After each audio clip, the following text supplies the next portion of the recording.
దేశంలోని సగానికి పైగా మెడికల్ కాలేజీల్లో క్లాసెస్ జరగడం లేదు. పేషెంట్లు తక్కువగా వస్తుండడంతో ప్రాక్టీస్ కూడా లేదు. విద్యా ప్రమాణాలు మెరుగుపరచకపోతే మరింత నష్టం తప్పేటట్టు లేదు. ఈ విషయాన్ని తాము చెప్పట్లేదు. Federation of all India medical association Faima సర్వేలో తేలింది. 50% ఫ్యాకల్టీ లేకున్నా ఎన్ఎంసీ పర్మిషన్లు ఇవ్వడంపై మరింత ఆశ్చర్యం కలిగిస్తోంది.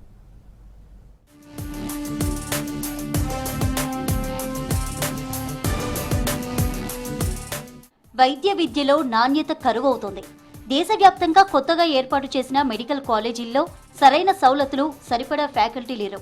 భవిష్యత్తులో డాక్టర్లుగా పేషెంట్ల ప్రాణాలు నిలబెట్టాల్సిన వైద్య విద్యార్థులు అటు పాఠాలు, ఇటు ప్రాక్టీస్ లేకుండానే చదువు పూర్తి చేస్తున్నారు. మెడికల్ కాలేజీల నుంచి అరకొర నాలెడ్జ్తోనే డాక్టర్లుగా బయటకి వస్తున్నారు.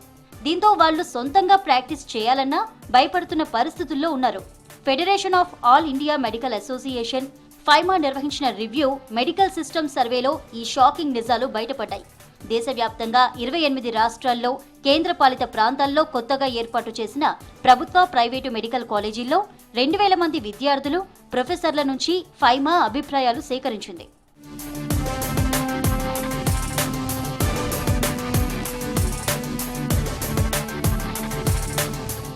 సర్వేలో ఎయిమ్స్, పీజీఐ, జిప్మేర్ వంటి కాలేజీల్లోని ప్రొఫెషనల్స్ కూడా పెద్ద సంఖ్యలో పాల్గొన్నారు. అండమాన్ నికోబార్ నుంచి కూడా పలువురు డాక్టర్లు ఈ సర్వేలో పార్టిసిపేట్ చేశారు. సర్వేలో భాగంగా ప్రభుత్వ, ప్రైవేటు మెడికల్ కాలేజీలకు చెందిన విద్యార్థులు, ప్రొఫెసర్లు, ప్రొఫెషనల్స్ ను మెడికల్ కాలేజీల్లో infrastructure, faculty strength, overall training గురించి ఆరా తీయగా ఈ డొల్లతనం బయటపడింది.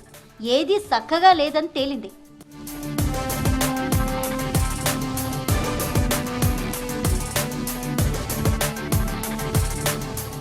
అయితే మెడికల్ కాలేజీలకు వచ్చే పేషెంట్ల సంఖ్య తక్కువగా ఉంటుందని ఈ సర్వేలో తేలింది. దీంతో స్టూడెంట్లు సరిగ్గా ప్రాక్టీస్ చేయలేకపోతున్నట్లు తెలుస్తోంది.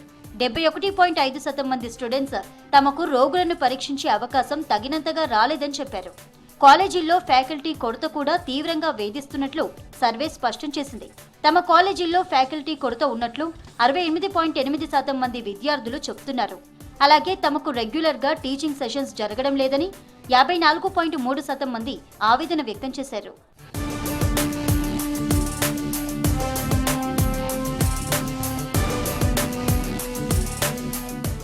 ల్యాబ్స్, ఇతర ఎక్విప్మెంట్ ఫెసిలిటీస్ ఏమాత్రం బాగాలేవని 69.2% మంది స్టూడెంట్స్ చెప్పారు. కాలేజీల్లో నైపుణ్యాలను పెంచే స్కిల్స్ ల్యాబ్స్ ఉన్నాయా అని ప్రశ్నిస్తే 44.1% మంది మాత్రమే ఉన్నాయని చెప్పారు. ఇన్ఫ్రాస్ట్రక్చర్ లేకపోవడం మెడికల్ ఎడ్యుకేషన్ పై తీవ్ర ప్రభావం చూపుతుందని 89.4% మంది ఆందోళన వ్యక్తం చేశారు. సర్వేలో పాల్గొన్న వారిలో సగం మందికి కూడా టైంకు స్టైఫండ్ అందడం లేదు.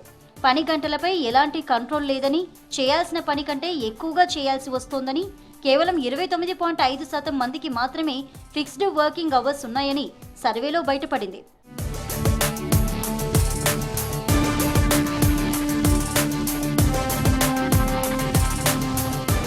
తమతో క్లరికల్ పనులు ఎక్కువగా చేయించుకుంటున్నారని 79.9% మంది ఆవేదన వ్యక్తం చేశారు.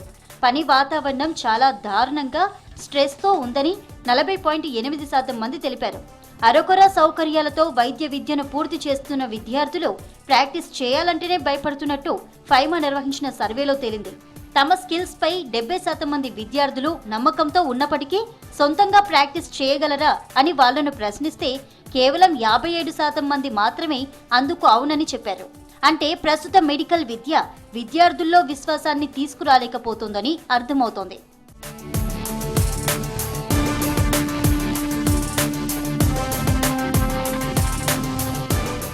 దేశంలో వైద్య విద్యలో నాణ్యత లోపిస్తుందని, దాన్ని గాడిలో పెట్టాలని కేంద్ర ఆరోగ్య శాఖ నేషనల్ మెడికల్ కమిషన్ను ఫైమా కోరింది.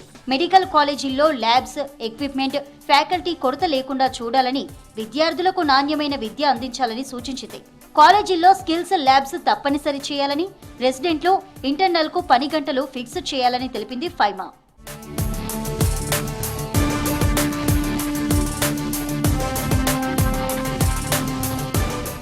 మెడికల్ కాలేజీలకు ఇష్టారీతిన పర్మిషన్లు ఇస్తుండటంపై విమర్శలు వస్తున్నాయి.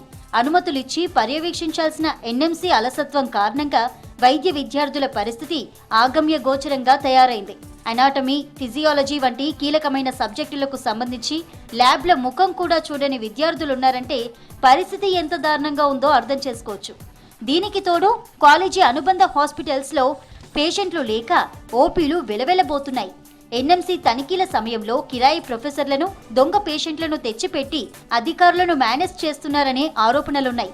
గతంలో మెడికల్ కాలేజీలకు అనుమతులు, తనిఖీల సమయంలో అవినీతికి పాల్పడ్డారనే కారణంగా కొందరు అధికారులపై సిబిఐ కేసు కూడా నమోదు చేసింది.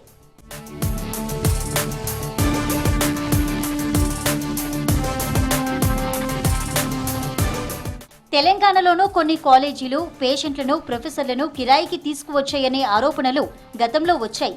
థియరీ చదివి క్లినికల్ ప్రాక్టీస్ లేక కనీసం పేషెంట్లను ఎలా పలకరించాలో కూడా తెలియని స్థితిలో వేలాది మంది డాక్టర్లుగా బయటికి వస్తున్నారు. ఈ అరకొర జ్ఞానంతో సర్వీస్లోకి వచ్చే డాక్టర్లతో ప్రజల ప్రాణాలకు భరోసా ఎక్కడుందని నిపుణులు ప్రశ్నిస్తున్నారు.